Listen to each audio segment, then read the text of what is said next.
সংস্কারের সময়ে আমরা আমাদের বক্তব্য জাতীয়ভাবে স্পষ্ট ভাষায় তুলে ধরতে চাই। সেটা হলো এই, সাংবিধানিক ভাবে বাংলাদেশকে আল্লাহর সার্বভৌমত্বকে উপেক্ষা করে যে শিরকি আইন তৈরি করবার যে অভিশপ্ত ধারা বাংলাদেশের 18 কোটি মুসলমানদেরকে যে বন্দী করে রাখা হয়েছে, আমরা এখন এই বন্দিত্ব থেকে স্বাধীনতা চাই, আমরা মুক্তি চাই। আমরা চাই সংবিধান সংস্কার যখন হবে সেখানে একটা ধারা সংযুক্ত থাকতে হবে, সেই ধারাটা যে কোনো ভাষাই হোক তার সারমর্মটা থাকবে যে মুসলমানদের এই বাংলাদেশে আল্লাহর আইনের বিরুদ্ধে কোনো আইন চলবে না, নীতিমালা চলবে না, কোনো বিধান চলবে না। কোনো বিধান থাকলে সেটা বাতিল গণ্য হবে, কোনো নীতিমালা থাকলে সেটা অকার্যকর বলে গণ্য হবে। চাই সেই নীতিমালা জাতিসংঘের হোক, চাই সেই নীতিমালা সার্কের হোক, চাই সেই নীতিমালা দেশের ভিতরের অথবা বাইরে হোক, আল্লাহর কোরআন এবং নবীর সুন্নাহ বিরোধী কোন আইন কোন নীতি বাংলার মাটিতে চলবে না।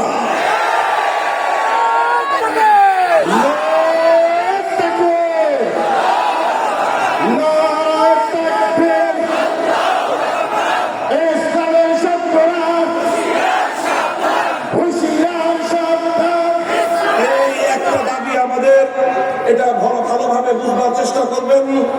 রাষ্ট্র রাজনীতির সঙ্গে যারা জড়িত, আমাদের দাবি পরিষ্কার, আমরা এটা চাই।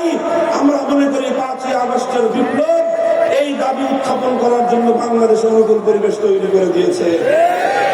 এখনই আমরা 5ই আগস্টের বিপ্লবকে ইসলামী বিপ্লব বলছি না, তবে আমি স্পষ্ট ভাষায় বলেছি, বলতেই থাকবো 5ই আগস্টের বিপ্লব ইসলামী বিপ্লব না হলেও ইসলামী বিপ্লবের সূর্যোদয়ের পূর্ববর্তী সুবহে সাদেকের আভাস ছিল।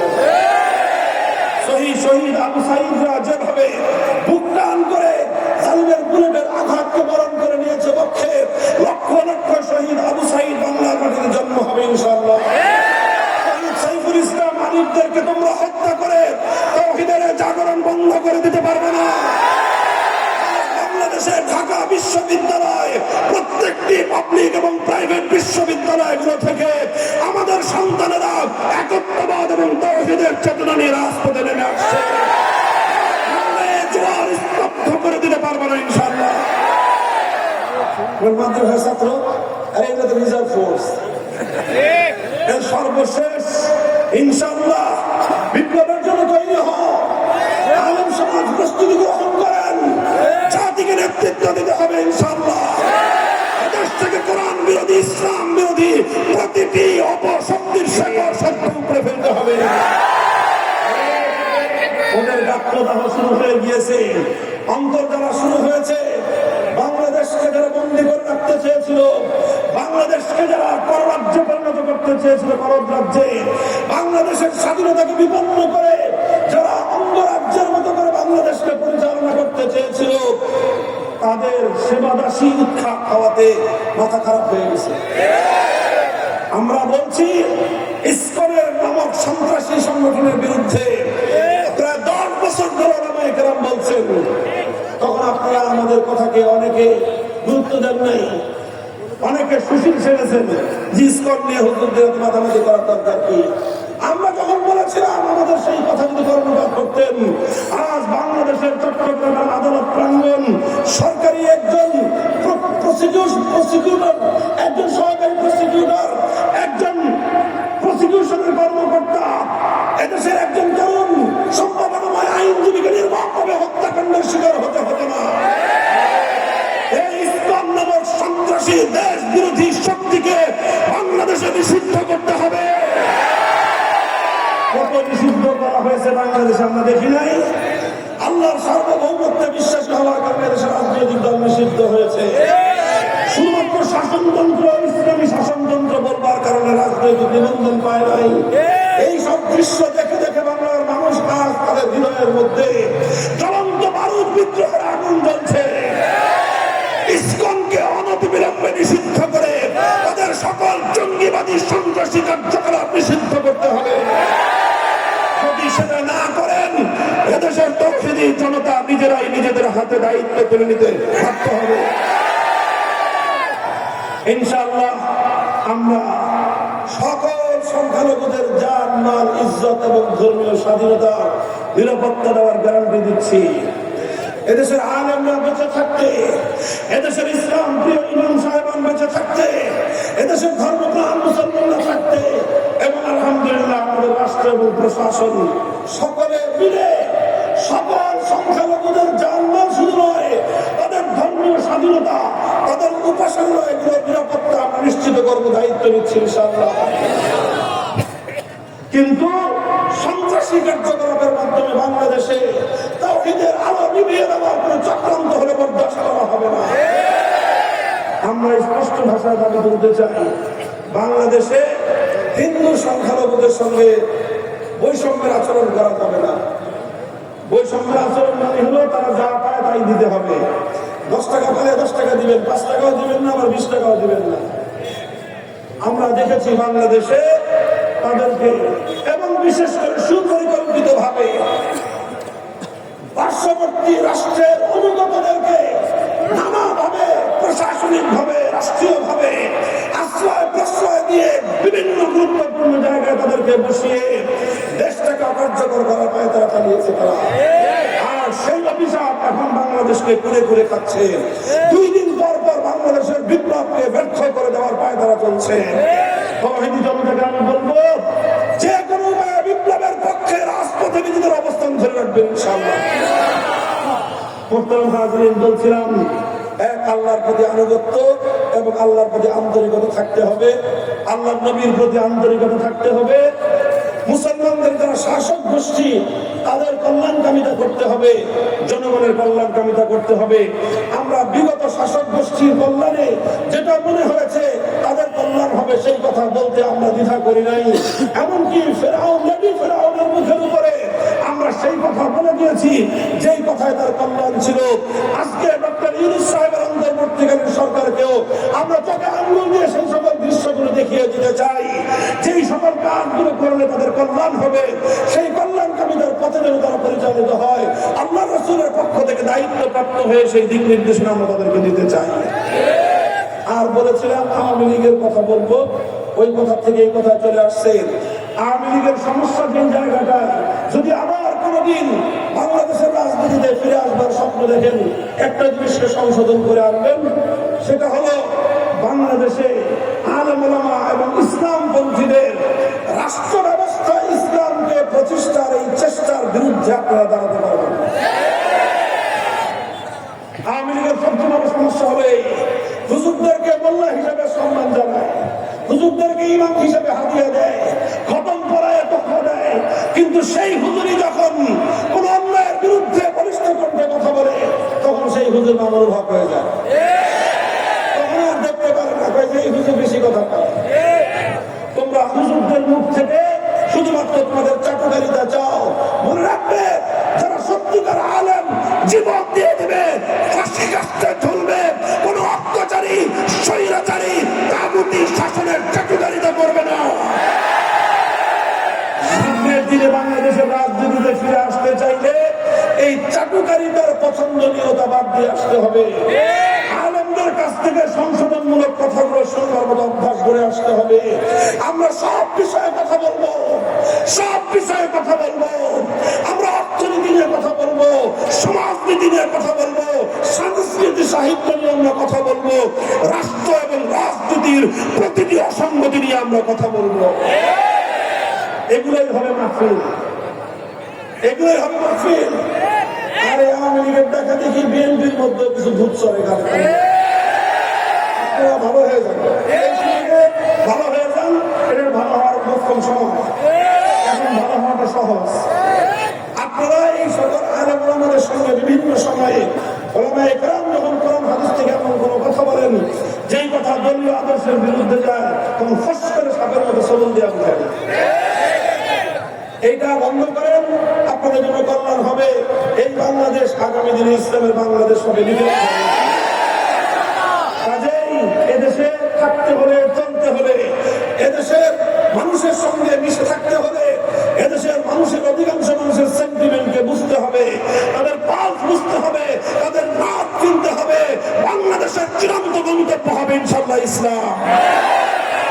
আর শেষ কথা, কাটা কাটা কথা বললাম তো, এই যে মাহফিল গুলো যে হয় ওলামায়ে কেরাম আপনাদেরকেও বলি খুব ভালো করে, জেলা ওলামা পরিষদ সারা এলাকায় সব জায়গায় একটাই জিনিস, এই মাহফিলগুলোকে আলেম সমাজ কন্ট্রোল এবং নিয়ন্ত্রণ করবেন।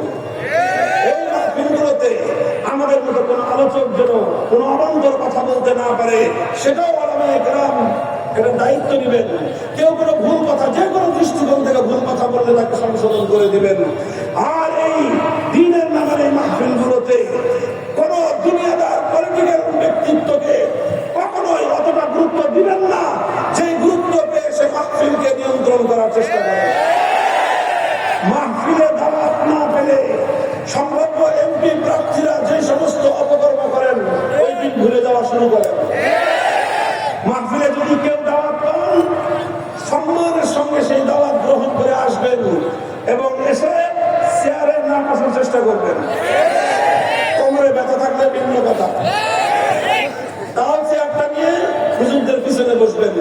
যেরকম নাকি মসজিদে গিয়ে নামাজের মধ্যে যত বড় নেতা খেতা হন ইমামের পিছনে দাঁড়ান, ঠিক এরকম দ্বীনের মাহফিলগুলোতে যে সকল রাজনৈতিক নেতৃবৃন্দ অংশগ্রহণ করেন তারা ওলামায়ে কেরামের পেছনের সারিতে থাকার চেষ্টা করবেন। যদি কোনো কথা আপত্তিকর মনে হয় ওলামায়ে কেরামের শীর্ষ আলেমদেরকে কানে কানে বলবেন, খবরদার এই সমস্ত কোনো কথা, কোন ধরনের এর প্রোটেকশন, এর বিরুদ্ধবাদী কোনো কথা কোন মাহফিলে কোন রাজনৈতিক নেতা, না আওয়ামী লীগ, না বিএনপি, না অন্য কোনো দলের কোন নেতা কোন ওয়াজ মাহফিলে আলেম সমাজের কোনো কথার প্রোটেকশন করতে পারবে না। এই ধারা বন্ধ করেন। তাওহীদের জনতা যদি সচেতন থাকেন, এই সব ভূত এদের কাছ থেকে নেমে যাবে ইনশাআল্লাহ। বেজার হলেন আমার এই কথা হইলে হবে। এভাবে ইনশাআল্লাহ বাংলাদেশ ইসলামের দিকে এক ধাপ এগিয়ে গেছে, আরো এক ধাপ এগিয়ে যাবে ইনশাআল্লাহ। আল্লাহ পাক রব্বুল আলামিন আমাদের সকলকে সেই দিন দেখান। আমাদের এই দেশটা যেভাবে আমাদের পূর্বপুরুষরা সেই ব্রিটিশ সাম্রাজ্যবাদের বিরুদ্ধের সময় থেকে আজ পর্যন্ত ইসলামী শাসন ব্যবস্থা দেখবার অভিপ্রায় নিয়ে অনেক ত্যাগের কোরবানি স্বীকার করেছেন, তাদের পরবর্তী প্রজন্ম হিসেবে আমরাও যেন তাদের ধারায় পরিচালিত হতে পারি। বাংলাদেশ হোক ইসলামের বাংলাদেশ, সেই প্রত্যাশা ব্যক্ত করে সকলের কাছ থেকে দোয়া কামনা করে বক্তব্য শেষ করলাম। ওয়া আখিরু দাওয়ানা আলহামদুলিল্লাহি রাব্বিল আলামিন। আসসালামু আলাইকুম ওয়া রাহমাতুল্লাহ।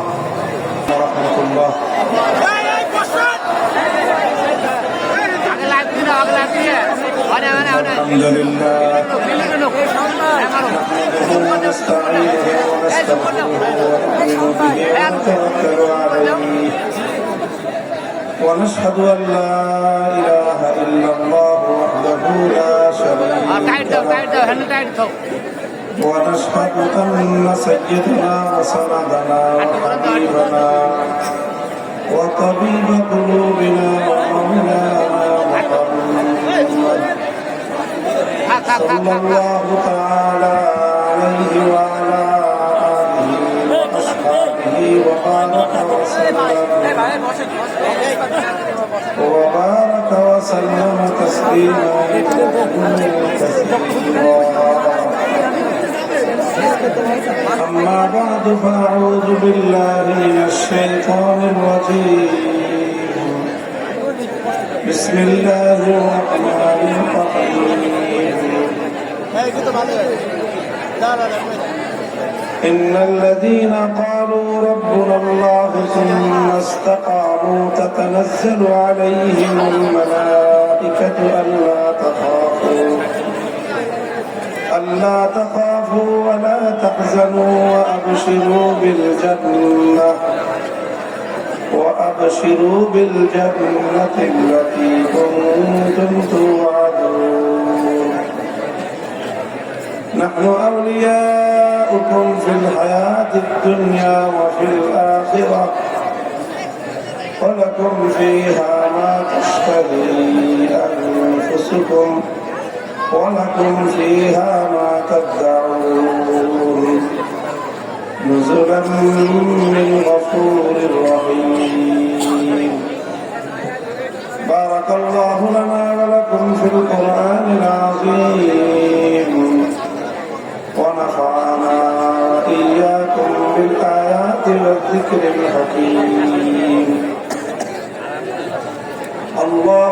صل على محمد وعلى آل محمد كما صليت على إبراهيم وعلى آل إبراهيم إنك حميد مجيد اللهم بارك على محمد وعلى آل محمد كما باركت على إبراهيم وعلى آل إبراهيم إنك حميد مجيد محترم حضرات علماء کرام সম্মানিত শ্রদ্ধাভাজন মুরব্বী সাহেবান বিভিন্ন দিনী শিক্ষা প্রতিষ্ঠান থেকে সমবেত আমার প্রাণপ্রিয় ছাত্র বন্ধুগণ সর্বস্তরের তৌহিদি ভাই ও বন্ধুগণ পর্দার অন্তরের অবস্থান আমরা সম্মানিত মা ও বোনেরা সর্বপ্রথম ওই মহান রব্বুল আলামিনের দরবারে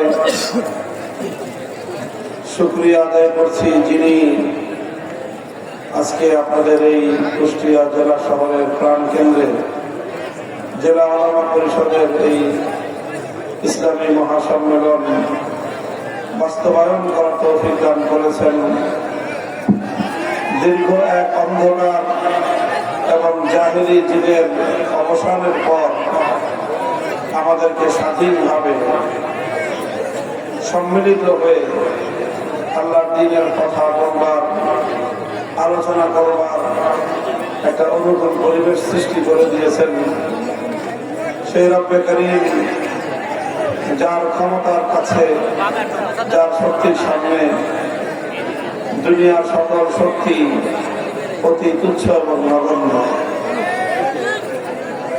আল্লাহ পাক রব্বুল আলামিন কোরআন বিরোধী অপশক্তিকে, ইসলাম বিরোধী অপশক্তি, যাদের পেশি শক্তির কাছে, যাদের স্বৈরাচারী মনোভাবের কারণে দীর্ঘ বছরের পর বছর ধরে এখানে ওলামায়ে কেরামের সম্মেলন হতে পারেনি, কোরআনের মাহফিল হতে পারেনি, আল্লাহ পাক রব্বুল আলামিন ওই অপশক্তিকে বাংলাদেশের মাটি থেকে শিকড় শুদ্ধ উঠতে ফেলুন।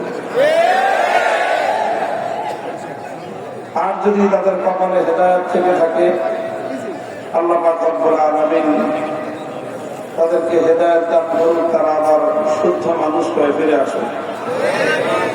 ইসলাম বিদ্বেষের, ইসলামের যে বিদ্বেষ, সেই বিদ্বেষের যে বিষ তাদের অন্তরের মধ্যে গেড়ে বসেছে, আল্লাহ পাক সেটাকে সংশোধন হওয়ার তাদের সৌভাগ্য থাকলে আল্লাহ তাদেরকে সংশোধন করে দিন। কথাগুলো এই জন্য বলতেছি যেটা আমাদের জন্য বাংলাদেশের বিভিন্ন অঞ্চলে এই ধরনের মর্মবেদনার পরিবেশ তৈরি হয়েছিল। তার মধ্যে অন্যতম একটা হলো আপনাদের এই কুষ্টিয়ার প্রাণ কেন্দ্র। কিছু কিছু মানুষ নিজেদেরকে ফেরাউনের অনুসারী হিসেবে প্রতিষ্ঠিত করেছে।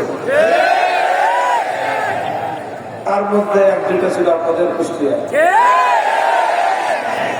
তারা সামান্য ক্ষমতা পেয়ে নিজেদের ধরাকে সারা জ্ঞান করেছিল এবং এইভাবেই রাষ্ট্র শক্তিকে অপব্যবহার করে ইসলামের বিরুদ্ধে, ওলামায়ে কেরামের বিরুদ্ধে যথেচ্ছ ব্যবহার করেছে।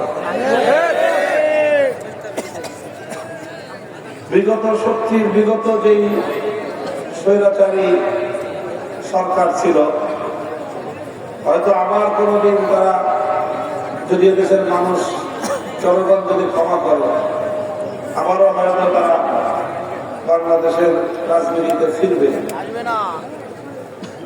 তো একটা কথা তাদেরকে মনে রাখতে হবে যে তাদের সমস্যাটা আসলে কোথায়। কিছু সমস্যার কথা এই জন্য বলি, যদি কেউ সংশোধন হওয়ার চেষ্টা করে তাহলে যেন তারা সংশোধন হতে পারে। এই জন্য কল্যাণকামিতার জায়গা থেকে আমরা এখনো সরে দাঁড়াতে পারি না। ওলামায়ে কেরাম বিশেষ করে আমরা কারো কল্যাণকামিতার জায়গা থেকে সরে যেতে পারি না। আমরা প্রত্যেকেরই কল্যাণ কামনা করতে আমরা বাধ্য। আল্লাহ রাসূল সাল্লাল্লাহু আলাইহি ওয়াসাল্লাম বলেছেন, আদ-দীন ওয়ান-নাসীহা, দ্বীন এবং ইসলাম পুরোটাই হলো কল্যাণকামিতার নাম। অন্যের কল্যাণ চাইতে হবে। সাহাবায়ে কেরাম প্রশ্ন করেছিলেন, কিলা লিমান ইয়া রাসূলুল্লাহ, কার জন্য কল্যাণকামিতা করব, নসিহা কার জন্য? আল্লাহ বলেছেন, লিল্লাহি ওয়া লিরাসূলিহি ওয়া লিআইম্মাতিল মুসলিমিনা ওয়া আম্মাতিহিম। আল্লাহর জন্য নসিহা, আল্লাহর রাসূলের জন্য নসিহা। আল্লাহ এবং তার রাসূলের জন্য নসিহার অর্থ হলো আল্লাহর প্রতি সর্বোচ্চ আন্তরিকতা রাখা, আল্লাহর আনুগত্যের প্রতি, একত্ববাদের প্রতি সর্বোচ্চ আন্তরিকতা রাখা, যাতে আমার আল্লাহর একত্ববাদের মধ্যে কোনো খুঁত না থাকে, কোনো ভেজাল না থাকে। আমি যেখানে আল্লাহকে এক বিশ্বাস করতে হয়, আমার সেই তাওহীদটা খালেস হতে হবে। তাওহীদ কি হতে হবে? নির্ভেজাল, পিওর হতে হবে। তাওহীদের মধ্যে কোনো ভেজাল আল্লাহ পাক রব্বুল আলামিন সামান্য পরিমাণ হলেও বরদাস্ত করেন না। হাদিসে কুদসির মধ্যে আল্লাহ পাক রব্বুল আলামিন নিজে ইরশাদ করেছেন, আনা আগনা শুরাকা আনিশ শিরক, আনা আগনা শুরাকা আনিশ শিরক। আল্লাহ বলেন যে দুনিয়ার কেউই ভেজাল পছন্দ করে না, তবে এই ভেজালের অপছন্দকারীদের মধ্যে আল্লাহ বলেন সর্বোচ্চ স্থান হলো আমার। দুনিয়ার কোন বাবা এটা বরদাস্ত করে না, পছন্দ করে না যে সন্তান তার পিতার জায়গায় তার প্রকৃত পিতাকে ছাড়া আরেকজনকে স্থান দান করুক। এটা দুনিয়ার কোন পিতার চোখে ভালো লাগে না, দুনিয়ার কোন মায়ের চোখে এটা তার সন্তানের কাছে মা প্রত্যাশা করেন না।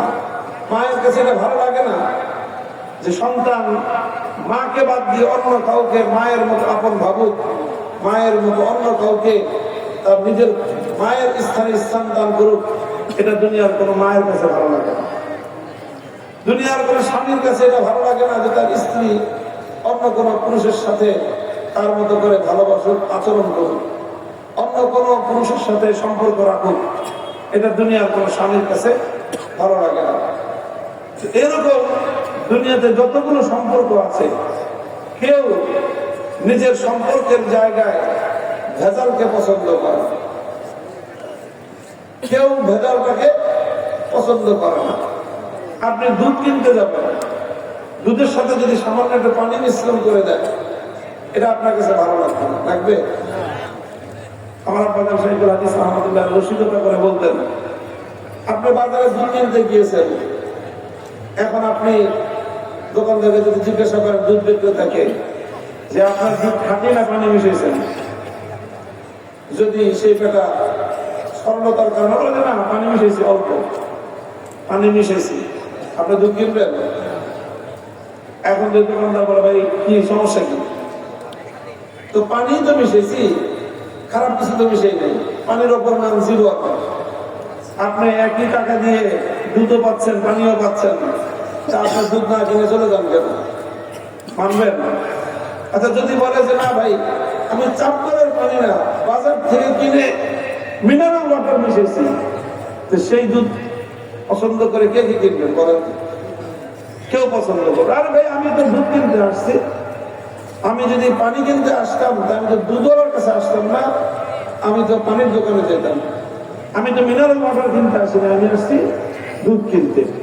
আমি যখন দুধের ক্রেতা, তখন এই দুধের সাথে এক ফোঁটা পানিও আমি পছন্দ করি না, কারণ তখন এই দুধের সাথে এক ফোঁটা পানি এটাই ভেজাল। আপনি তেল কিনতে গেছেন কোন পেট্রোল পাম্পে, ওখানে খবর নেন যে পেট্রোলের অক্টেনের সাথে পেট্রোল মিশাই কিনা, পেট্রোলের সাথে ডিজেল মিশাই কিনা। কেবল সমস্যা কি ভাই? অক্টেনের সাথে পেট্রোল মিশাইলে সমস্যা কি? আপনি তো পেট্রোলের টাকা দিয়েই কিনেন, অক্টেনও টাকা দিয়েই কিনেন না। অক্টেনের দাম 10 টাকা বেশি, সেই 10 টাকা বেশি অক্টেনের মধ্যে তুমি পেট্রোল মিশাবা কেন? এটাই ভেজাল। কাজে ভেজাল কেউ পছন্দ করে না। ঠিক আল্লাহ বলেন আনা আপনার শুরাকা ইয়ানি শিরক, দুনিয়াতে কেউ যেরকম নিজস্ব একান্ত বিষয়ে ভিন্ন কারো অংশীদারিত্বকে পছন্দ করে না। দুনিয়ার কোন দোকানের মালিক নিজের দোকানের মধ্যে আরেকজন, একান্ত নিজস্ব ব্যবসার মধ্যে অন্য আরেকজন ব্যক্তির অংশীদারিত্বকে পছন্দ করে না। দুনিয়ার একজন বাড়ির মালিক নিজের বাড়ির মধ্যে আরেকজনকে মালিকানা হিসেবে অংশীদারিত্বকে পছন্দ করে না। দুনিয়ার কোন বাবা মা নিজের সন্তানের অধিকারের ক্ষেত্রে আরেকজনের অংশীদারিত্ব পছন্দ করে না। দুনিয়ার কোন স্বামী তার স্ত্রীর ভালোবাসার ক্ষেত্রে অন্য কোন পুরুষের অংশীদারিত্বকে পছন্দ করে না। ঠিক তদ্রুপ আল্লাহ পাক রব্বুল আলামিন তার একচ্ছত্র ক্ষমতার ক্ষেত্রে দুনিয়ার কোন মাখলুকের অংশীদারিত্বকে একচুল পরিমাণ পছন্দ করবেন তো দূরের কথা, আল্লাহ সেটাকে বরদাস্ত করেন না। আনা আপনার শুরাকা ইয়ানি শিরক প্রসঙ্গ যেহেতু আসলো, এই প্রসঙ্গে কথা শেষ করে দিই। তাওহীদ সংক্রান্ত যে কথা বলা শুরু করেছি, তাওহীদের বিষয় আমরা উলামা পরিষদ, কওমি উলামায়ে কেরাম, দারুল উলুম দেওবন্দ প্রতিষ্ঠা যে মাকাসিদ আরবা, মৌলিক চার উদ্দেশ্য বর্ণনা করেন আমাদের পূর্বপুরুষগণ। যে দারুল উলুম দেওবন্দ প্রতিষ্ঠিত হয়েছিল মৌলিকভাবে চারটা উদ্দেশ্য বাস্তবায়নের জন্য। তার মধ্যে এক নম্বর হলো তাওহীদে খালেস। এক নম্বর কি? তাওহীদে খালেস, পিওর আর নির্ভেজাল তাওহীদ। দুই নম্বর হলো ইত্তেবাউ সুন্নাত রাসূলুল্লাহ সাল্লাল্লাহু আলাইহি ওয়াসাল্লাম, ইত্তেবাউ সুন্নাত। তিন নম্বর হলো জিহাদ ফি সাবিলিল্লাহ। চার নম্বর হলো তাআল্লুক মা আল্লাহ। তাআল্লুক মা আল্লাহ, প্রত্যেকটা দেওবন্দি সন্তানের হৃদয়ের সম্পর্ক থাকবে কার সাথে? আল্লাহর সঙ্গে গভীর সম্পর্ক কায়েম করতে হবে। আল্লাহর সঙ্গে সম্পর্ক করার জন্য আত্মার পরিশুদ্ধির মাধ্যমে তাআল্লুক মা আল্লাহর সর্বোচ্চ শিখরে নিজেকে উন্নীত করার চেষ্টা করতে হবে। আল্লাহর সঙ্গে হৃদয়ের গভীর বন্ধন তৈরি করে আল্লাহর প্রেমে নিজেকে উজাড় করে দেওয়ার মতো পরিস্থিতিতে উপনীত হতে হবে। আবার আল্লাহর প্রেমে উজাড় হয়ে শুধু একদিকে কাত হয়ে একদিকে ঝুঁকে পড়লে চলবে না, সাথে সাথে জিহাদ ফি সাবিলিল্লাহ, আল্লাহর জমিনে আল্লাহর দ্বীনকে জিন্দা করার জন্য, আল্লাহর দ্বীন বিরোধী যে কোনো ষড়যন্ত্রের দাঁত ভাঙা জবাব দেওয়ার জন্য, ইসলাম বিরোধী সকল ষড়যন্ত্রের শেকড় শুদ্ধ উপরে ফেলবার জন্য যা করতে হয় তোমাকে তাই করতে হবে।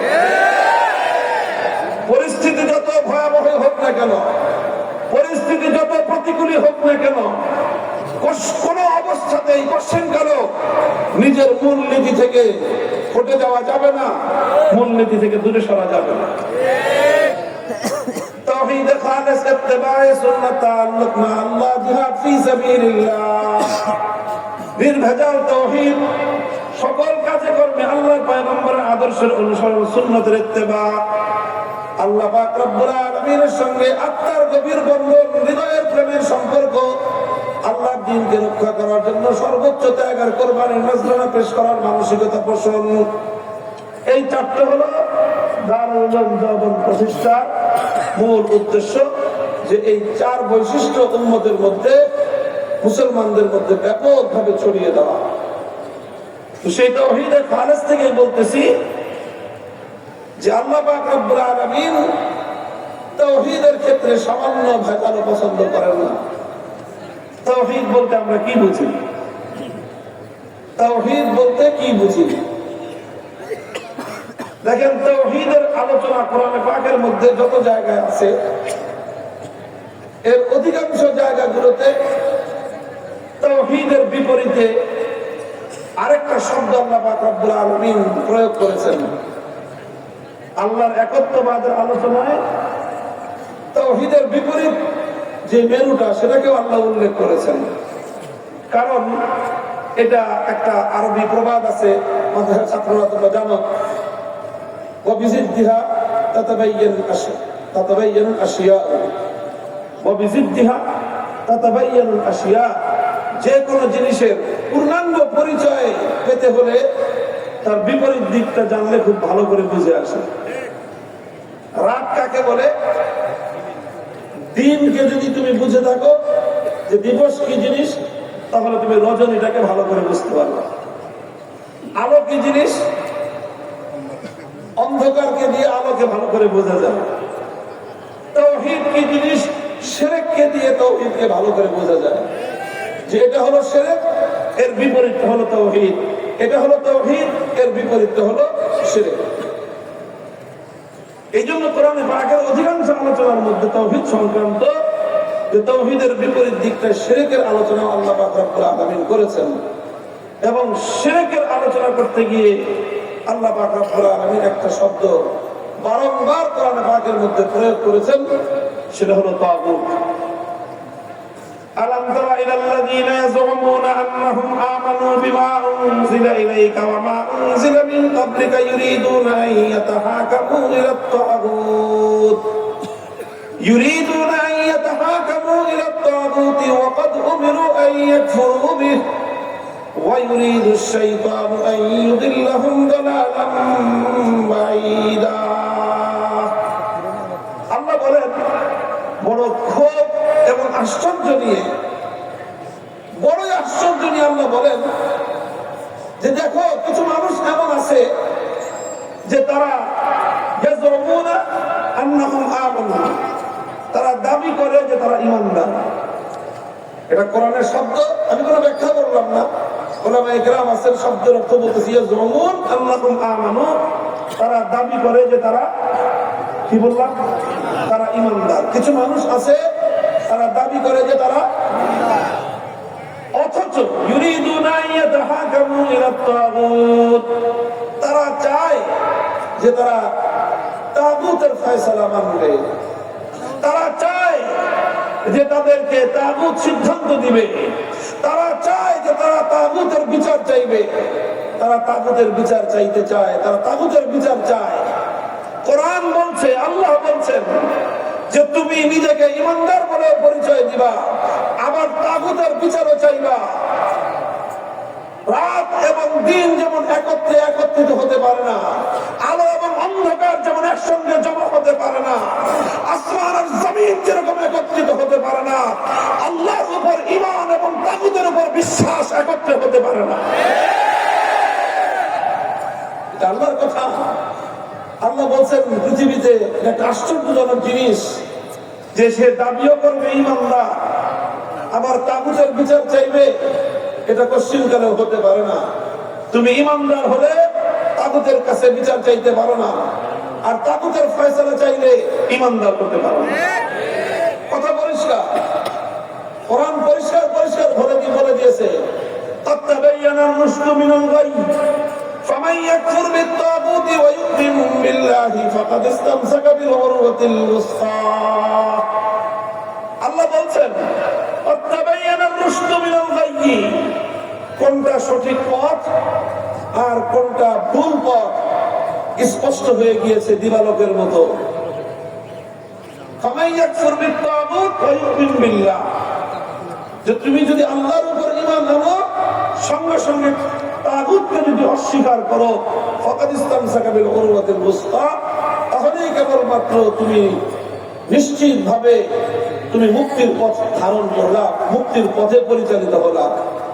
একসঙ্গে দুটো করতে হবে, আল্লাহকে মানতে হবে, আল্লাহকে বিশ্বাস করতে হবে, তাগুতকে অস্বীকার করতে হবে। দুটো একসাথে হলে তাহলেই কেবলমাত্র ফাকাদ ইসতামসাকা, ওই অবস্থাতেই কেবলমাত্র তুমি সঠিক পথে থাকবা।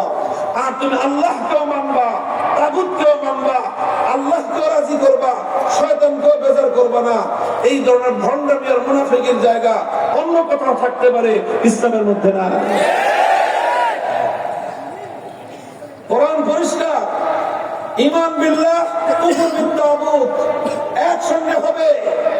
যেখানে ঈমান বিল্লাহ সেখানে কুফর বিত তাগুত হবে, যেখানে ঈমান বিত তাগুত সেখানে ঈমান বিল্লাহ জমা হতে পারে না। কোরআন আয়াত একটার পর একটা বলে গিয়েছে। আল্লাহ বলেছেন, আল্লাযীনা আমানু ইউকাতিলুনা ফী সাবিলিল্লাহ ওয়াল্লাযীনা কাফারু ইউকাতিলুনা ফী সাবিলিত তাগুত। আল্লাহ বলেন, যারা ঈমানদার তারা লড়াই করে কার পথে? জোরে বলেন, লড়াই কার পথে? আল্লাহর পথে। আল্লাহর নামে লড়াই হবে, সংগ্রাম হবে,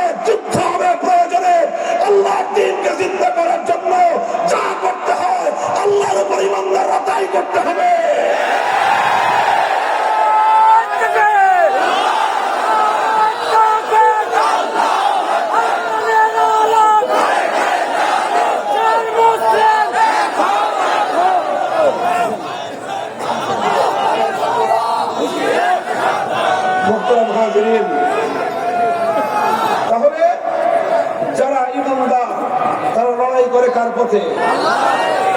আল্লাহর পথে। والذين كفروا يقاتلون في سبيل الطاغوت, যারা বেঈমান তারা লড়াই করে তাগুতের পথে। আপনি কি যদি তাওহীদ বুঝতে হয়, এই তাগুত এটাকে বুঝতে হবে। কোরআনে পাকের মধ্যে অসংখ্য জায়গায় তাগুত শব্দের প্রয়োগ রয়েছে। তাগুত কাকে বলা হয়? কাদিমান ওয়া হাদীসান, ইসলামের প্রথম যুগ থেকে নিয়ে আজ পর্যন্ত যারা এই কোরআন নিয়ে আলোচনা করেছেন, কোরআনের তাফসীর করেছেন, তাগুত শব্দের সংজ্ঞা এবং ডেফিনিশন তারা দিয়েছেন, এর পরিচয় তারা তুলে ধরেছেন। সকল বক্তব্যগুলো একত্রিত করলে তার সারাংশ যা দাঁড়ায় তাগুত সম্পর্কে, মা হুয়া তাগুত, তাগুত কাকে বলা হয়? তাগুত বলা হয়, প্রথমে গায়রুল্লাহ, বুঝেন তো? গায়রুল্লাহ, গায়রুল্লাহ মানে কি বলেন তো? সবাই বলেন। গায়রুল্লাহ মানে আল্লাহ ছাড়া। এই পৃথিবীতে আল্লাহ ছাড়া যা আছে সবই কি গায়রুল্লাহ। তো কোন গায়রুল্লাহকে যদি আল্লাহর আসনে বসানো হয়, সেই গায়রুল্লাহকে বলা হয় তাগুত। খুব সহজ কথা, সিম্পল। তাগুত কাকে বলা হয়? গায়রুল্লাহ হয়ে আল্লাহর আসনে বসলে তাকে বলা হয় কি? গায়রুল্লাহকে আল্লাহর আসনে বসানো হলে তাকে বলা হয় তাগুত। যেমন ইবাদতের মালিক কে? ইবাদতের একমাত্র মালিক লা ইলাহা ইল্লাল্লাহ, নেই কোনো মাবুদ আল্লাহ ছাড়া। তাহলে ইবাদতের একমাত্র মালিক হলো আল্লাহ। এই ইবাদত যদি আল্লাহ ছাড়া কোনো গায়রুল্লাহর জন্য করা হয়, তো যেই গায়রুল্লাহকে ইবাদত করা হবে সেই গায়রুল্লাহকে বলা হবে তাগুত। সে যুগে লাত, মানাত, উজ্জা, হুবাল যাদেরকে মুশরিকরা পূজা করত, সেই সকল মূর্তি ছিল তাগুত। বর্তমান যুগে দুর্গা, সরস্বতী, কালী, মালি যা আছে, যেগুলোর পূজা বিভিন্ন মাখলুক মানুষ করে থাকে, যে ইবাদত একমাত্র আল্লাহর জন্য হওয়ার কথা, সেই ইবাদত যদি কোনো গায়রুল্লাহর জন্য করা হয়, সেই গায়রুল্লাহকে বলা হয় তাগুত। কালী একটা তাগুত, দুর্গা একটা তাগুত, সরস্বতী একটা তাগুত, এরকম যত মূর্তির পূজা করা হয় এগুলোকে বলা হয় তাগুত। যে আগুনকে পূজা করা হয় সেই আগুনকে বলা হবে তাগুত। পূজনীয় আগুন যেটা, এটা হলো তাগুত ইবাদতের ক্ষেত্রে। আর এই তাগুতকে অস্বীকার করে একমাত্র আল্লাহর জন্য ইবাদত করা, এটা হলো তাওহীদ। এটা কি? এটা হলো তাওহীদ ফিল ইবাদা। এটা হলো তাওহীদ ফিল ইবাদা। ইবাদতের ক্ষেত্রে যেরকম আল্লাহর একত্ববাদকে মানতে হয়, বিশ্বাস করতে হয়, অন্যথায় একজন মানুষ ঈমানদার হতে পারে না। ঠিক ওইরকম ইবাদতের মতোই আল্লাহ পাক রব্বুল আলামিনের আরেকটা তাওহীদের আরেকটা অংশ আছে, আরেকটা অধ্যায় আছে, এটাকে বলা হয় তাওহীদ ফিল হাকিমিয়া।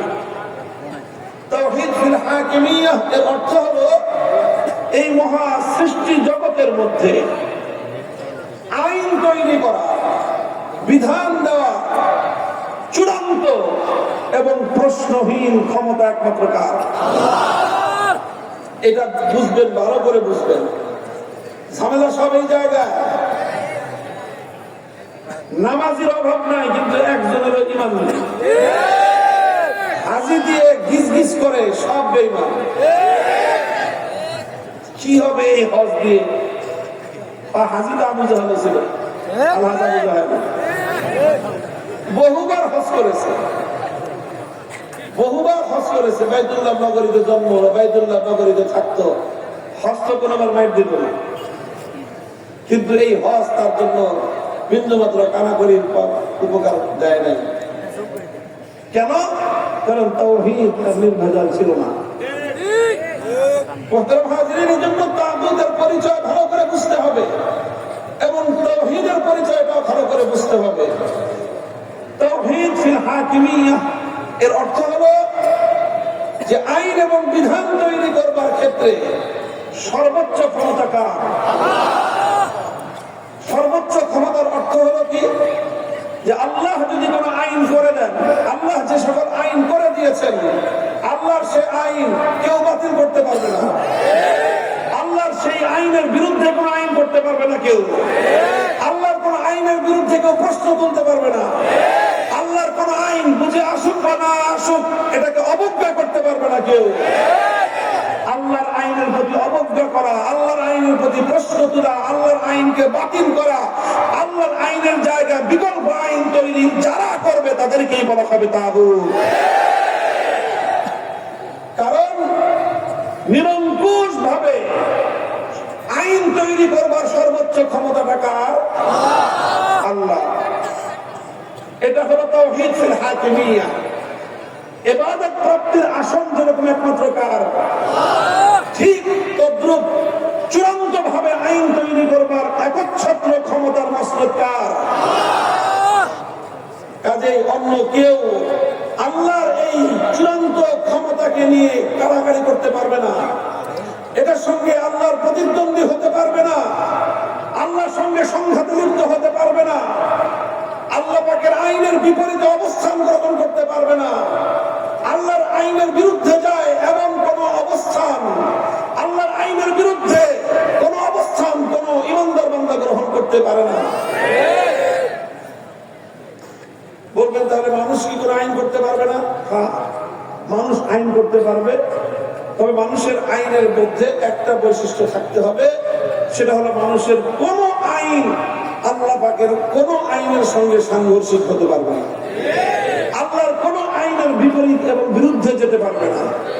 যখনই মানুষের বানানো কোন আইন আল্লাহ পাকের কোন আইনের সামান্য পরিমাণ বিপরীতে যাবে, সঙ্গে সঙ্গে মানুষের সেই আইন অকার্যকর হয়ে যাবে, বাতিল বলে গণ্য। এই যে এইভাবে আইন তৈরি করবা সর্বোচ্চ প্রশ্নহীন ক্ষমতা, এটা হলো তাওহীদ ফিল হাকিমিয়া, অর্থাৎ আইন তৈরি করবার ক্ষেত্রে আল্লাহ পাকের তাওহীদ। এটাকে রাষ্ট্রবিজ্ঞানের ভাষায় বলা হয় সার্বভৌম ক্ষমতা। কি বলা হয়? Power of সভরেনিটি। এমন ক্ষমতা যে ক্ষমতাকে কেউ চ্যালেঞ্জ করতে পারে না, আনচ্যালেঞ্জেবল। এমন চূড়ান্ত ক্ষমতাকেই বলা হয় আইনের, আইন করার এমন চূড়ান্ত ক্ষমতা, সর্বোচ্চ ক্ষমতা, প্রশ্নহীন ক্ষমতা, এটাকেই বলা হয় সার্বভৌম ক্ষমতা। লা ইলাহা ইল্লাল্লাহর এক অর্থ হলো এই মহাবিশ্বের মধ্যে সার্বভৌম ক্ষমতা একমাত্র কার? মুহতারাম হাজিরিন, কথাটা বড় হৃদয় বিদারক, বড় মর্মান্তিক কথা, বড় কঠিন কথা হলো এই যে একজন মানুষ যদি এক আল্লাহর জায়গায় বেশি না একটা মূর্তির পূজা করে, তাকে একত্ববাদী বলা হবে না মুশরিক বলা হবে? এক আল্লাহর জায়গায় যদি একটা মূর্তিকে একবারের জন্য বসায়, সেই লোকটা একত্ববাদী ইমানদার থাকতে পারে না, সঙ্গে সঙ্গে সে কাফের মুশরিক বেঈমানে পরিণত হয়। আল্লাহর পরিবর্তে যদি শুধুমাত্র একটা দুর্গার পূজা করে, আল্লাহর পরিবর্তে যদি শুধুমাত্র একটা লাত উজ্জা অথবা মানাতের পূজা করে, আল্লাহর পরিবর্তে যদি শুধুমাত্র একটা শিখা চিরন্তন অথবা একটা শিখা অনির্বাণের কেউ পূজা করে, এক আল্লাহর পরিবর্তে যদি কোন একজন মানুষ একটা সরস্বতী অথবা একটা কালীর পূজা করে, আল্লাহর পরিবর্তে যদি কোন একজন মানুষ একটা কবরের পূজা করে, সেই ব্যক্তি আল্লাহ পাকের একত্ববাদে বিশ্বাসী হতে পারে না, সেই লোকটা সঙ্গে সঙ্গে কাফের মুশরিক আর বেঈমানে পরিণত হয়। আল্লাহ পাককে যেরকম তো ইবাদতের ক্ষেত্রে আল্লাহর একত্ববাদকে মানতে হয়, বিশ্বাস করতে হয়, তবেই একজন মানুষ মুওয়াহ্হিদ একত্ববাদী আর বিশ্বাসী ইমানদার হতে পারে। কিন্তু আফসোস, সব আফসোস, সমাজের মধ্যে লক্ষ নয় কোটি কোটি মানুষ এমন রয়েছে, এক আল্লাহর জায়গায় কেউ 60 জনের মন্ত্রী সভাকে, কেউ এক আল্লাহর জায়গায় 350 এমপি কে আইন তৈরি করবার সার্বভৌম ক্ষমতায় বিশ্বাস করে, অথচ সে নিজেকে ইমানদার বলে পরিচয় দেয়। আল্লাহর কসম খেয়ে বলি, আসমান আর জমিনের মধ্যখানে এর চেয়ে আশ্চর্যজনক কোনো কথা হতে পারে না। তুমি এক দুর্গাকে আল্লাহর সমকক্ষ সাব্যস্ত করলে তুমি বেঈমান, অথচ তুমি আইন তৈরি করবার ক্ষেত্রে এক আল্লাহর সঙ্গে শত শত মানুষকে শরীক করতেছো, তাহলে ইমানদার থাকো কিভাবে? দুঃখ এবং পরিতাপ লাগে। আমার যেই দেশে আমরা বসবাস করছি, দীর্ঘদিন প্রায় অনেক শতাব্দী অনেক শতাব্দী পর্যন্ত একটা অভিশপ্ত অক্টোপাস জাতিকে ঘেরাও করে আছে। আমাদের এই জাতিকে অভিশাপের একটা অক্টোপাস বন্দী করে রেখেছে। আমরা ইচ্ছা এবং অনিচ্ছায় শিরকের এই অক্টোপাস থেকে মুক্ত হতে পারছি না। বাংলা তরুণ জনতা তাওহীদি জনতা, ওঠো, জাগো, হিম্মত করো, সাহস সঞ্চার করো। এই শিরকের সকল অক্টোপাসের সকল বন্দিশালা ভেঙে গুড়িয়ে দিতে হবে।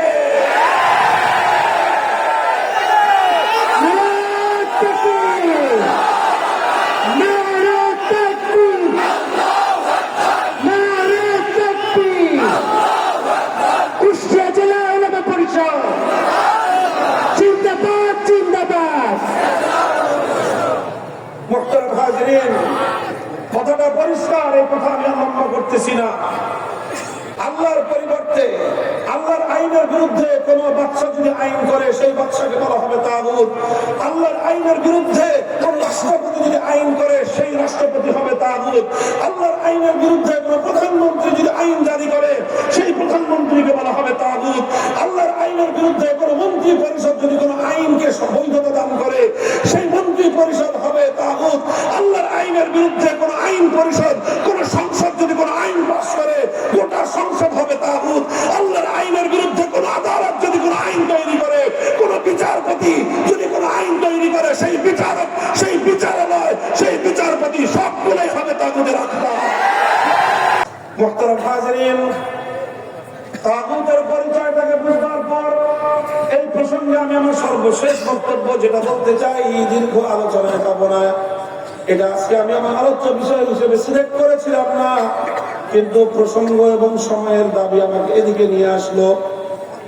আমরা 1947 সালে আমার এই সম্প্রদায়, আমার এই জাতির সমাজ সন্তানরা, আমার পূর্বপুরুষ, আপনার পূর্বপুরুষরা, আমাদের বাবারা, দাদারা আল্লাহর এই জমিনে আল্লাহর সার্বভৌমত্ব কায়েম করবার জন্য, আল্লাহর জমিনকে একমাত্র আল্লাহর আইনের শাসনের আওতায় আনবার জন্য, একমাত্র আল্লাহর আইন দ্বারা যেন আমার দেশটা, এই জাতি, এই জনপদ যেন পরিচালিত হয়, তারা অনেক সংগ্রাম করেছিল, অনেক ত্যাগ আর কোরবানি স্বীকার করেছিল, অনেক স্যাক্রিফাইস তারা করেছিল, ত্যাগের নজরানা পেশ করেছিল। দুর্ভাগ্যজনক ভাবে আমাদের পূর্বপুরুষরা অনেক ত্যাগ স্বীকার করার পরেও আমাদের পরবর্তী প্রজন্মের দুর্বলতার কারণে তাদের সেই দীর্ঘদিনের সংগ্রামের সুফসল এখন আমরা ঘরে তুলতে পারি নাই।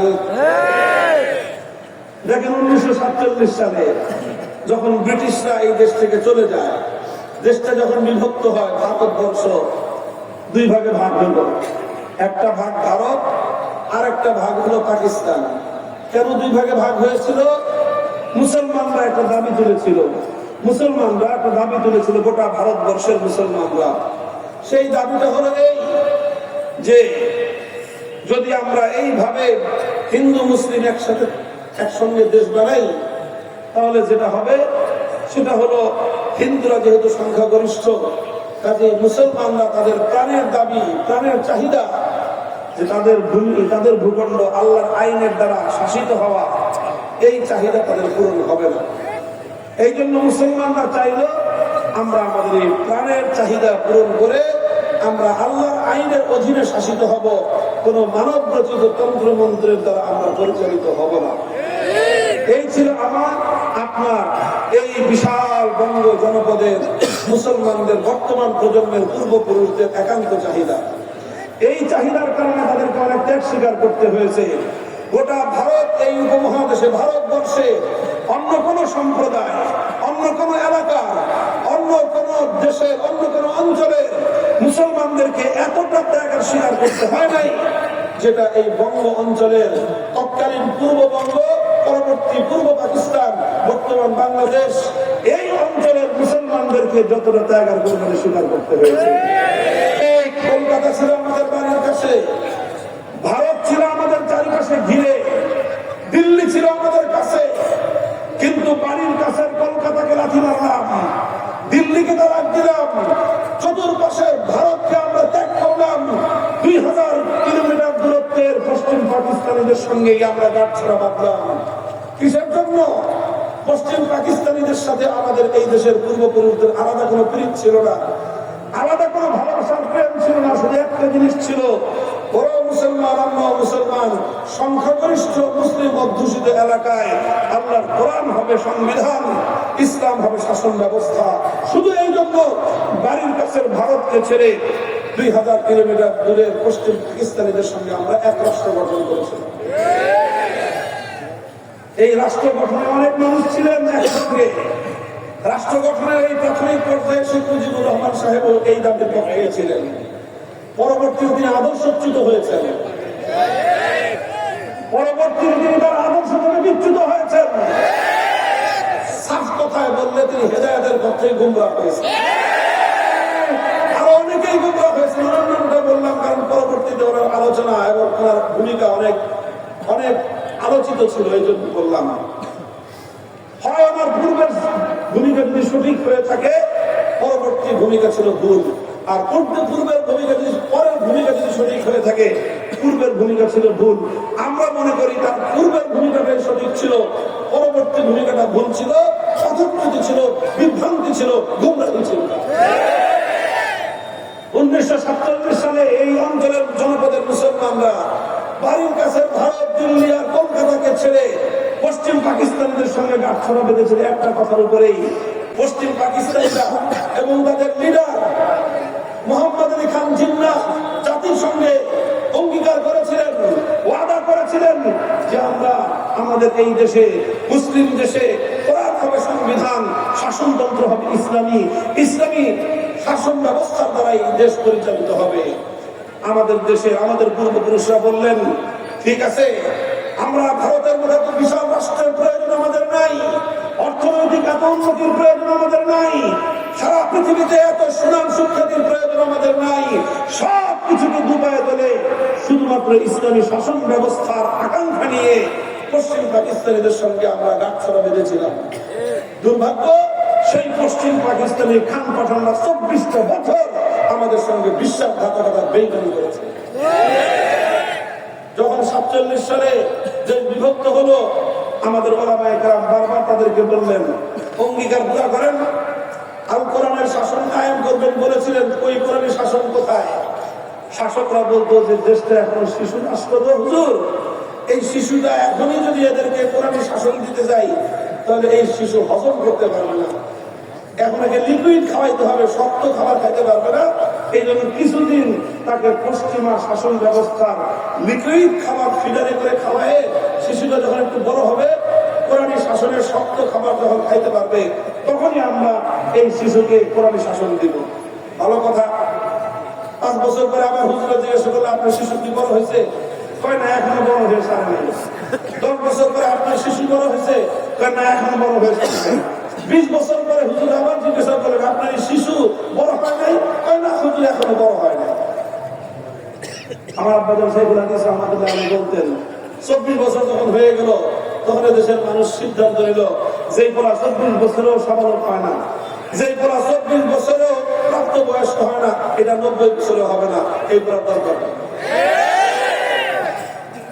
পাকিস্তান ভেঙে দাও। আল কোরআনের শাসনই যদি না হবে, পশ্চিম পাকিস্তানিদের সঙ্গে আমাদের কিসের সম্পর্ক? আমরা শুধু কোরআনী শাসনের জন্য তোমাদের সঙ্গে ঐক্যবদ্ধ হয়েছিলাম। কোরআনী শাসন যদি না পাই, রাষ্ট্রের প্রয়োজন আমাদের নাই, চিত্রের প্রয়োজন আমাদের নাই, প্রয়োজন আমাদের নাই। মার্জিনের চেয়ে, পতাকার চেয়ে, ভূগোলের চেয়ে আল্লাহর কোরআনী শাসনকে আমরা বেশি ভালোবাসি। 1970-এর জাতীয় নির্বাচনের সময় তখন শেখ মুজিবুর রহমান সাহেব ভালো একটা কাজ করলেন। মনে হয় তার জীবনের সবচেয়ে পুণ্যময় কাজটা তিনি 70-এর নির্বাচনের সময় করলেন। তিনি বললেন যে আমাদের আওয়ামী লীগের নৌকা প্রতীকে যদি আপনারা ভোট দেন, আমি জাতির সঙ্গে ওয়াদা করতেছি, প্রতিশ্রুতি দিচ্ছি, কোরআন সুন্নাহ বিরোধী কোনো আইন আমরা করব না। কোরআন সুন্নাহ বিরোধী কোনো আইন না করার অর্থই হলো সার্বভৌম ক্ষমতা কার? তিনি এই কথা ঘোষণা দিলেন। আরে ভাই, এটা শুধু আমার মুখের কথা না, ইতিহাসের কথা। বাংলাদেশের স্বাধীনতার ইতিহাস করেন। 1970 সালের আওয়ামী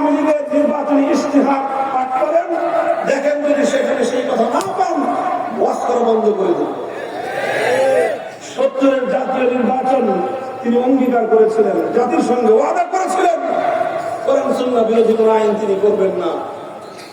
এরপরে জনগণ তাদেরকে ভোট দিলেন, মানে একদম বাক্স ভরে দিলেন, গুছিয়ে দিলেন। গোটা বাংলাদেশ ঝাঁপায় পড়ল নৌকার পক্ষে, নিরঙ্কুশ সংখ্যাগরিষ্ঠতা তিনি পেলেন। পশ্চিম পাকিস্তানিরা ক্ষমতা দিল না তাকে, না দিয়ে 25শে মার্চ 71-এর ভয়াল কালরাতে আমাদের দেশের উপর হামলে পড়লো। 26শে মার্চ স্বাধীনতার যুদ্ধ ঘোষণা হলো। 9 মাসের রক্তক্ষয়ী মুক্তিযুদ্ধের পর 1971-এর 16ই ডিসেম্বর বাংলাদেশ স্বাধীন হলো। আর এই পূর্ণ সময়টা শেখ মুজিবুর রহমান সাহেব পশ্চিম পাকিস্তানের জেলখানায় বন্দিত্ব থাকলেন, আপ্যায়িত হলেন। এরপরে 71-এর স্বাধীনতা অর্জিত হওয়ার পর তিনি পশ্চিম পাকিস্তান থেকে মুক্ত হলেন। মুক্ত হয়ে লন্ডনে গেলেন। ভারতের প্রধানমন্ত্রী শ্রীমতী ইন্দিরা গান্ধীর সঙ্গে একান্তে কথোপকথন হলো, আলাপ আলোচনা হলো। দেশে ফিরবার সময় শ্রীমতী ইন্দিরা গান্ধী তৎকালীন ভারতের প্রধানমন্ত্রী শেখ মুজিবুর রহমান সাহেবের মুজিব কোটের পকেটের মধ্যে একটা চিরকুট ধরায় দিলেন। এই পকেট মানে প্রতিটি কথা বলতেছি, পকেটেই ঢুকেছিল কোনো জরুরি না, মানে ওনাকে একটা ছোট্ট চিরকুট ধরায় দিলেন। ওই চিরকুটের মধ্যে মূল কথা যেটা ছিল সেটা হলো এই, তোমার দেশের সংবিধান হবে ভারতের সংবিধান। অর্থাৎ ভারতের সংবিধানের যে মূলনীতিগুলো, যাদেরকে আমরা 1947 সালে ত্যাগ করেছিলাম, তালাক দিয়েছিলাম, সেই ভারত 1947 সালে আমাদের কাছে পরাস্ত হওয়ার পর 71 সালের যুদ্ধের পর তারা আবার সেই কালনাগিনীর মতো আমাদেরকে ছোবল মারার জন্য তারা তাদের রাষ্ট্রের সংবিধানের মূল 4 নীতি, জাতীয়তাবাদ, ধর্মনিরপেক্ষতাবাদ, গণতন্ত্র, সমাজতন্ত্রের মূলনীতিগুলোকে বাংলাদেশের রাষ্ট্রের সংবিধানের মূলনীতি বানানোর জন্য শেখ মুজিবকে কানে কানে ফুসলিয়ে দিলেন। শ্রীমতী ইন্দিরা গান্ধীর কথায় শেখ মুজিবুর রহমান সাহেব দেশে ফিরে এসে 1970-এর যেই নির্বাচনের উপর ভিত্তি করে 71-এর স্বাধীনতা হলো, যেই নির্বাচনের উপর ভিত্তি করে 71-এর গণপরিষদ গঠিত, 71-এর সংসদ গঠিত হলো, যেই নির্বাচনের ফলাফলের ভিত্তিতে বাংলাদেশ রাষ্ট্রের স্থায়িত্ব হলো, বাংলাদেশ রাষ্ট্র স্থাপিত হলো, তিনি সেই 70-এর জাতীয় নির্বাচনের সময় জাতির সঙ্গে কিন্তু ওয়াদা এবং অঙ্গীকার ভুলে গিয়ে সর্বপ্রথম তিনি সংবিধানের মধ্যে কুফরি, ধর্মনিরপেক্ষতার মতো একটি কুফরি মতবাদকে অন্তর্ভুক্ত করে জাতির সঙ্গে গাদ্দারি করলেন। এটাকে গাদ্দারি বলা ছাড়া কোনো উপায় নাই। যদি আপনি কোরআনের সংবিধান না দিবেন, যদি আপনি ইসলামকে মাইনাস না করবেন, তাহলে কেন 70 সালে জাতিসংঘ ওয়াদা করেছিলেন কোরআন সুন্নাহ বিরোধী আইন করবেন না? 72-এ সংবিধান তৈরি করে বাংলাদেশে ইসলামী রাজনীতি নিষিদ্ধ করে দিলেন। তিনি তো ইসলাম কায়েম করবেনই না। কেউ যেন ইসলামী আন্দোলন করতে না পারে, ইসলামকে রাষ্ট্রীয় পর্যায়ে কায়েম করার রাজনৈতিক দল না করতে পারে, সেজন্য আইন করে দেশের সমস্ত ইসলামিক রাজনৈতিক দলগুলোকে নিষিদ্ধ করে দিলেন। এবং এর প্রায়শ্চিত্ত তিনি করলেন 75 সালের 15ই আগস্ট। এরপরে 75-এর 15ই আগস্টের পরে অনেক কাহিনী ঘটলো। যারা আসলেন তারা প্রথম দিকে মুসলমানদের ম্যান্ডেটকে একটু শ্রদ্ধা জানানোর চেষ্টা করলেন। সংবিধানের শুরুতে বিসমিল্লাহির রহমানির রহিম সংযুক্ত করলেন। মহান আল্লাহর উপর অবিচল আস্থা এবং বিশ্বাসকে অন্তর্ভুক্ত করে ধর্মনিরপেক্ষতাবাদকে মাইনাস করে দিয়ে বাংলাদেশে ইসলামী রাষ্ট্র প্রতিষ্ঠার জন্য রাজনীতি করবার অধিকারকে ফিরিয়ে দিলেন। একটা গোজামিল করলেন, অর্থাৎ আল্লাহর উপর অবিচল আস্থা এবং বিশ্বাস যে সংবিধানে থাকে, সেই সংবিধান অনুযায়ী দেশে ইসলাম বিরোধী কোনো আইন রচনা হতে পারে না। কিন্তু তারা অনেক আইন, অনেক নীতিমালা কোরআন সুন্নাহ বিরোধী তারা করে গেলেন। যেতে যেতে একসময় আরেকজনে এসে রাষ্ট্র ধর্ম ইসলাম করলেন, অনেক কিছুই করলেন, কিন্তু প্রকৃত অর্থে তাওহীদ ফিল হাকিমিয়া, হাকিমিয়াত আইন তৈরি করবার ক্ষেত্রে আল্লাহ পাকের একত্ববাদকে রাষ্ট্রীয়ভাবে প্রতিষ্ঠা করলেন না। এই চলতে চলতে আবার আসলো 2008 সাল, 2009 সাল, আবার সেই ফ্যাসিবাদ বাংলাদেশের কাঁধের উপর চেপে বসলো। 72 থেকে 75-এ সেই কালো শাসন আবার দেশের মানুষের উপর আসলো। এবার আর 3 বছর নয়, এবার থাকলো 15 বছর। এই 15 বছরে আল্লাহর উপর অবিচল আস্থা এবং বিশ্বাসকে সংবিধান থেকে উৎখাত করে দিয়ে আবার সেই কুফরি ধর্মনিরপেক্ষতাকে সংবিধানে ফিরিয়ে আনলেন। আর আল্লাহর জমিনে ধীরে ধীরে ধীরে ধীরে ইসলাম প্রতিষ্ঠার, ইসলামী শাসন প্রতিষ্ঠার যতগুলো চেষ্টা ছিল সমস্ত চেষ্টাকে গলা টিপে হত্যা করবার পায় তারা চালালেন। ইসলামী শাসনতন্ত্র নাম নিয়ে বাংলাদেশের রাজনীতি করবার দুয়ার বন্ধ হয়ে গেল। আল্লাহর সার্বভৌমত্বের কথা সংবিধানে থাকায় ইসলামী রাজনৈতিক দলকে হাইকোর্ট থেকে নিষিদ্ধ ঘোষণা করা হলো। গোটা বাংলাদেশটাকে শিরকের একটা অভয়ারণ্যে পরিণত করা হলো। গোটা বাংলাদেশকে শিরকের সংস্কৃতি তথা মূর্তি দিয়ে গোটা বাংলাদেশকে ভরে ফেলবার পায়তারা বাংলাদেশ যেটা যার রাজধানী পৃথিবীতে একমাত্র শহর, ঢাকার শহরকে বলা হয় মসজিদের শহর। সেই মসজিদের নগরের কপালে কপালে, মসজিদের নগরের বনে বনে মূর্তি বসিয়ে এটাকে মূর্তির শহরে পরিণত করবার চেষ্টা করলো। আর ঢাকার প্রান্তে দোলাইখালে সেখান থেকে যেখান থেকে বাংলাদেশের সর্ববৃহৎ মেগা দুর্নীতির মেগা প্রজেক্ট পদ্মা সেতু প্রজেক্ট শুরু হয়, ওর মাথার উপর বিশাল এক দেবতার মূর্তি বসানোর আয়োজন করলেন। বিশাল এক দেবতার মূর্তি, আকাশ দেবতার মূর্তি বসানোর জন্য বেদি তৈরি করলেন। সেই বেদি তৈরির ভাবসাব দেখে ঢাকার তৌহিদি জনতা প্রতিবাদ করলো। স্থানীয় জনতাকে যে কোনো ভাবে ভয় ভীতি দেখিয়ে এলাকা থেকে বিতাড়িত করলো। আমরা জাতীয় পর্যায়ে কথা বললাম। আমরা যখনই এই মূর্তির বিরুদ্ধে কথা বলা শুরু করলাম, ক্ষিপ্ত হলেন মূর্তি পূজারীরা, ক্ষিপ্ত হলেন মূর্তির ধ্বজাধারীরা।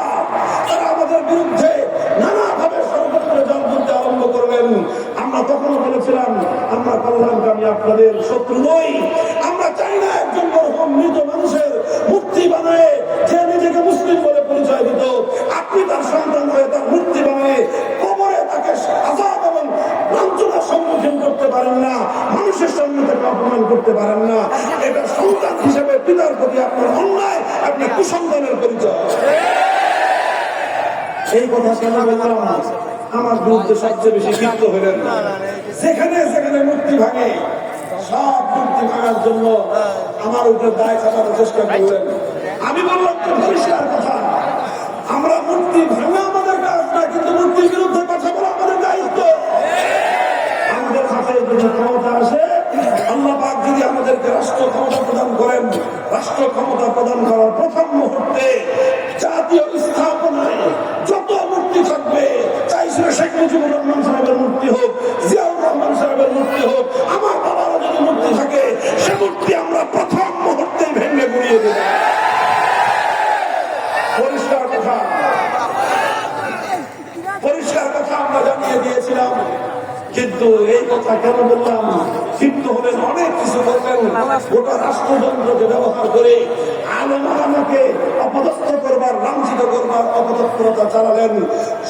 সর্বযুগে ফিরআউনরা যা করে, নমরুদ যা করে, হারুনরা যা করে, যুগে যুগে উলামায়ে কেরাম হক কথা বলবার কারণে তাদের সঙ্গে যে সকল বর্বর আচরণগুলো করা হয়, সমস্ত বর্বরতার সীমা লঙ্ঘন করে বাংলাদেশের স্বৈরাচারী নব্য লেডি ফিরআউন আলেমদের সঙ্গে তাই করেছিলেন।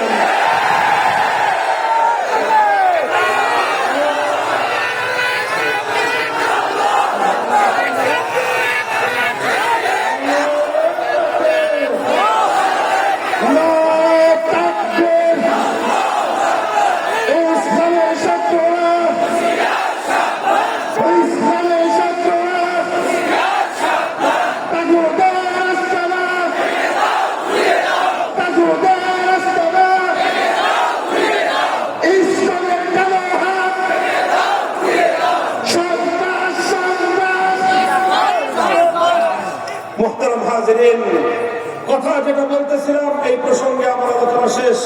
বলতে চাই এখন আবার এই ফ্যাসিবাদ বিরোধী 5ই আগস্টের মহান বিপ্লবের পর, সেই বিপ্লবের 1 ঘন্টার ব্যবধানে গোটা বাংলাদেশের স্বতঃস্ফূর্ত তৌহিদি জনতা, কোন নেতার নেতৃত্বের প্রয়োজন হয় নাই, কোন আলেমের বক্তব্যের প্রয়োজন হয় নাই, কারো কমান্ডার অপেক্ষা না করে 1 ঘন্টার মধ্যে শাহজালালের পবিত্র বাংলাকে মুক্তির অপবিত্র থেকে মুক্ত করে দিয়েছে।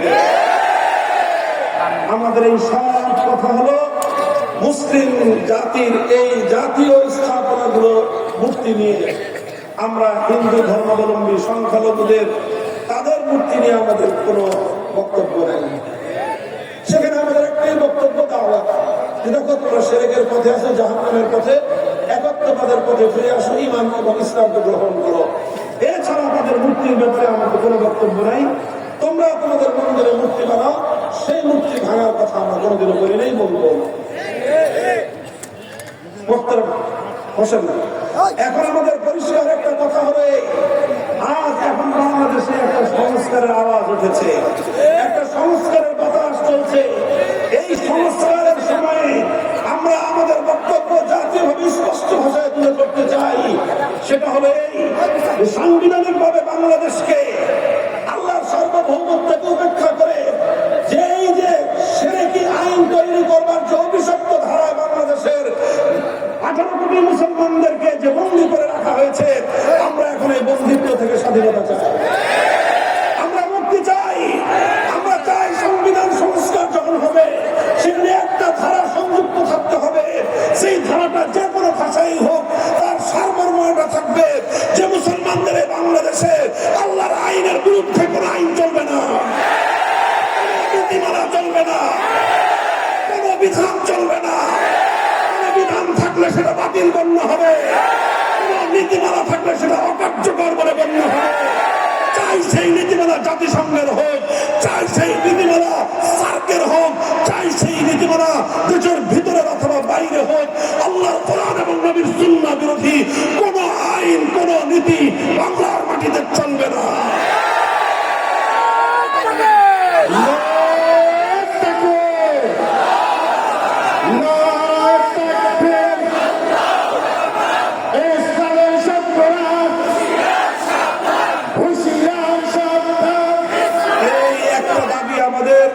এটা ভালোভাবে বুঝবার চেষ্টা করবেন। রাষ্ট্র রাজনীতির সঙ্গে যারা জড়িত, আমাদের দাবি পরিষ্কার, আমরা এটা চাই। আমরা মনে করি 5ই আগস্টের বিপ্লব এই দাবি উত্থাপন করার জন্য বাংলাদেশ অনুকূল পরিবেশ তৈরি করে দিয়েছে। এখনই আমরা 5ই আগস্টের বিপ্লবকে ইসলামী বিপ্লব বলছি না, তবে আমি স্পষ্ট ভাষায় বলেছি, বলতেই থাকবো, 5ই আগস্টের বিপ্লব ইসলামী বিপ্লব না হলেও ইসলামী বিপ্লবের সূর্যোদয়ের পূর্ববর্তী সুবহে সাদেকের আভাস ছিল। শহীদ আবু সাঈদরা যেভাবে বুক টান করে জালিমের বুলেটের আঘাতকে বরণ করে নিয়েছে পক্ষে, লক্ষ লক্ষ শহীদ আবু সাঈদ বাংলার মাটিতে জন্ম হবে ইনশাআল্লাহ। সাইফুল ইসলাম আলিফদেরকে তোমরা হত্যা করে তাওহীদের জাগরণ বন্ধ করে দিতে পারবে না। বাংলাদেশের ঢাকা বিশ্ববিদ্যালয়, প্রত্যেকটি পাবলিক এবং প্রাইভেট বিশ্ববিদ্যালয়গুলো থেকে আমাদের সন্তানেরা একত্ববাদ এবং তাওহীদের চেতনা নিয়ে রাজপথে নেমে আসছে। জোয়ার স্তব্ধ করে দিতে পারবে না ইনশাআল্লাহ। মাদ্রাসার ছাত্র আর এগুলো তো রিজার্ভ ফোর্স, এর সর্বশেষ ইনশাআল্লাহ বিপ্লবের জন্য তৈরি হও। আলেম সমাজ প্রস্তুতি গ্রহণ করেন, জাতিকে নেতৃত্ব দিতে হবে ইনশাআল্লাহ। দেশ থেকে কোরআন বিরোধী, ইসলাম বিরোধী প্রতিটি অপশক্তির শেকড় শক্ত উপরে ফেলতে হবে। ওদের গাত্রদাহ শুরু হয়ে গিয়েছে, অন্তর্জালা শুরু হয়েছে। বাংলাদেশকে যারা বন্দী করে রাখতে চেয়েছিল, বাংলাদেশকে যারা পররাজ্যে পরিণত করতে চেয়েছিল, পরব রাজ্যে, বাংলাদেশের স্বাধীনতাকে বিপন্ন করে যারা অঙ্গরাজ্যের মতো করে বাংলাদেশকে পরিচালনা করতে চেয়েছিল, তাদের সেবাদাসী উৎখাত খাওয়াতে মাথা খারাপ হয়ে গেছে।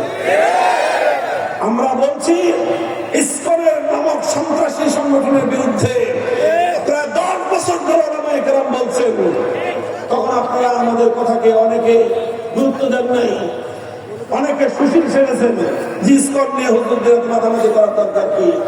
আমরা যখন বলেছিলাম আমাদের সেই কথা যদি কর্মপাত করতেন, আজ বাংলাদেশের চট্টগ্রামের আদালত প্রাঙ্গণ সরকারি একজন প্রসিকিউটর, একজন সহকারী প্রসিকিউটর, একজন প্রসিকিউশনের কর্মকর্তা, এদেশের একজন তরুণ সম্ভাবনাময় আইনজীবীকে নির্মমভাবে হত্যাকাণ্ডের শিকার হতে হতো না। এই ইসলাম নামক সন্ত্রাসী দেশ বিরোধী শক্তিকে বাংলাদেশে নিষিদ্ধ করতে হবে। কত নিষিদ্ধ করা হয়েছে বাংলাদেশে আমরা দেখি নাই। আল্লাহর সার্বভৌমত্বে বিশ্বাস হওয়ার কারণে দেশের রাজনৈতিক দল নিষিদ্ধ হয়েছে। শুধুমাত্র শাসনতন্ত্র, ইসলামী শাসনতন্ত্র বলবার কারণে রাজনৈতিক নিবন্ধন পায় নাই। এই সব দৃশ্য দেখে দেখে বাংলার মানুষ আজ তাদের হৃদয়ে বাংলাদেশের মধ্যে জ্বলন্ত বারুদ বিদ্রোহের আগুন জ্বলছে। ইসকনকে অনতিবিলম্বে নিষিদ্ধ করে তাদের সকল জঙ্গিবাদী সন্ত্রাসী কার্যকলাপ নিষিদ্ধ করতে হবে। যদি সেটা না করেন, এদেশের তৌহিদি জনতা নিজেরাই নিজেদের হাতে দায়িত্ব তুলে নিতে বাধ্য হবে। ইনশাআল্লাহ আমরা সকল সংখ্যালঘুদের জান, মাল, ইজ্জত এবং ধর্মীয় স্বাধীনতা নিরাপত্তা দেওয়ার গ্যারান্টি দিচ্ছি। এদেশের আলেমরা বেঁচে থাকতে, এদেশের ইসলাম প্রিয় ইমাম সাহেবান বেঁচে থাকতে, এদেশের ধর্মপ্রাণ মুসলমানরা থাকতে এবং আলহামদুলিল্লাহ আমাদের রাষ্ট্র এবং প্রশাসন সকলে মিলে সকল সংখ্যালঘুদের জানমাল শুধু নয়, তাদের ধর্মীয় স্বাধীনতা, তাদের উপাসনালয়গুলোর নিরাপত্তা আমরা নিশ্চিত করবো, দায়িত্ব নিচ্ছি ইনশাআল্লাহ। কিন্তু সন্ত্রাসী কার্যকলাপের মাধ্যমে বাংলাদেশে তাওহীদের আলো নিভিয়ে দেওয়ার কোনো চক্রান্ত হলে বরদাস্ত করা হবে না। আমরা স্পষ্ট ভাষায় দাবি তুলতে চাই, বাংলাদেশে হিন্দু সংখ্যালঘুদের সঙ্গে বৈষম্যের আচরণ করা যাবে না। বৈষম্যের আচরণ মানে হলো তারা যা পায় তাই দিতে হবে। 10 টাকা পেলে 10 টাকা দিবেন, 5 টাকাও দিবেন না, আবার 20 টাকাও দিবেন না।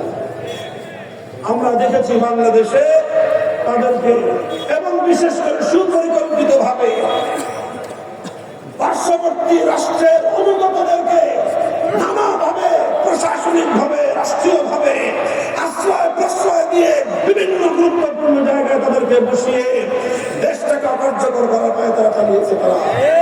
আর সেই অভিশাপ এখন বাংলাদেশকে কুড়ে কুড়ে খাচ্ছে। 2 দিন পর পর বাংলাদেশের বিপ্লবকে ব্যর্থ করে দেওয়ার পায় তারা চলছে। তৌহিদি জনতাকে আমি বলবো, যে কোনো উপায়ে বিপ্লবের পক্ষে রাজপথে নিজেদের অবস্থান ধরে রাখবেন ইনশাআল্লাহ। মোহতারাম হাজিরিন, বলছিলাম এক আল্লাহর প্রতি আনুগত্য এবং আল্লাহর প্রতি আন্তরিকতা থাকতে হবে, আল্লাহর নবীর প্রতি আন্তরিকতা থাকতে হবে। মুসলমানদের যারা শাসক গোষ্ঠী তাদের কল্যাণকামিতা করতে হবে, জনগণের কল্যাণকামিতা করতে হবে। আমরা বিগত শাসক গোষ্ঠীর কল্যাণে যেটা মনে হয়েছে তাদের কল্যাণ হবে সেই কথা বলতে আমরা দ্বিধা করি নাই। এমনকি ফেরাউনের মুখের উপরে আমরা সেই কথা বলে দিয়েছি যেই কথায় তার কল্যাণ ছিল।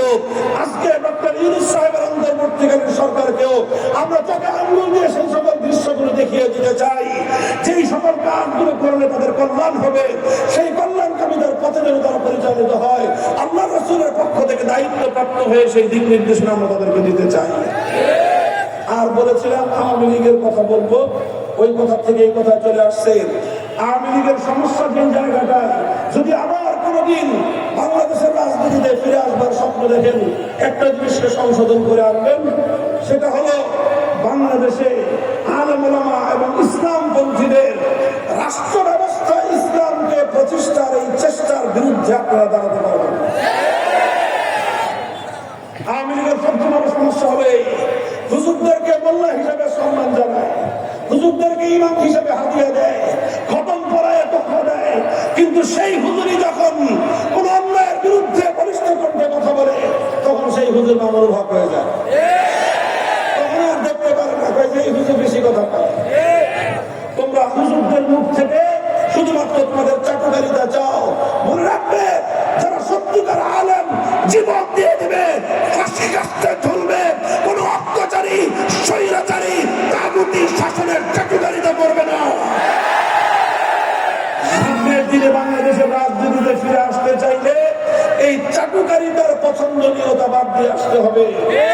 আলেমদের কাছ থেকে সংশোধনমূলক কথাগুলো শুনবার মতো অভ্যাস করে আসতে হবে।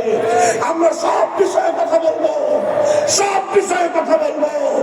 আমরা অর্থনীতি নিয়ে কথা বলবো, সমাজনীতি নিয়ে কথা বলবো, সংস্কৃতি সাহিত্য নিয়ে আমরা কথা বলবো, রাষ্ট্র এবং রাজনীতির প্রতিটি অসঙ্গতি নিয়ে আমরা কথা বলবো।